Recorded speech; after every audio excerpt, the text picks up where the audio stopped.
Schoolmate అలీగాడు వాడికి చిన్నప్పటి నుంచి ఫోటోగ్రఫీ ఇంట్రెస్ట్ అండి. అలా ఫోటోగ్రఫీ అలా ఇంట్రెస్ట్ ఎంతో అంతో నేర్చుకున్నాడు. ఒకళ్ళిద్దరు ప్రొఫెషనల్స్ దగ్గర కూడా వెళ్లి ఎంతో అంతో ట్రైనింగ్ అయ్యాడు. మొత్తం మీద వాడు ఫోటోగ్రఫీ హాబీయే కాదు, ప్రొఫెషన్‌గా కూడా చేసుకుందాం అనుకున్నాడు. ప్రొఫెషన్ కూడా చేసుకుందాం అనుకున్నాడు. కానీ ఎక్కడో వాడు చివరికి ఏదో ఆఫీస్‌లో క్లర్క్‌గా జాయిన్ అయ్యాడు. సరే అదంతా ఓకే. కానీ ఫోటోగ్రఫీ వాడు చేస్తూనే ఉన్నాడు. అయితే, అయితే ఇంక ప్రొఫెషనల్‌గా కూడా మారిపోతానని చెప్పాడు ఒకసారి. ఫోటోగ్రఫీ ప్రొఫెషనల్‌లోకి వచ్చేస్తానురా! బాగా ప్రాక్టీస్ చేశాను. ఇంక నేను కంప్లీట్‌గా ఫోటోగ్రఫీ నా ప్రొఫెషన్ చేసేసుకుంటాను అన్నాడు. ఆ తర్వాత కనిపించలేదు. చాలా కాలం అయింది.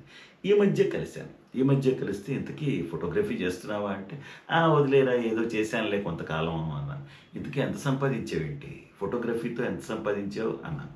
అంటే 5,000 రా 5,000 కెమెరా అమ్మేశాను అది విషయం. కెమెరా అమ్మేశాను అది విషయం అన్నాడు.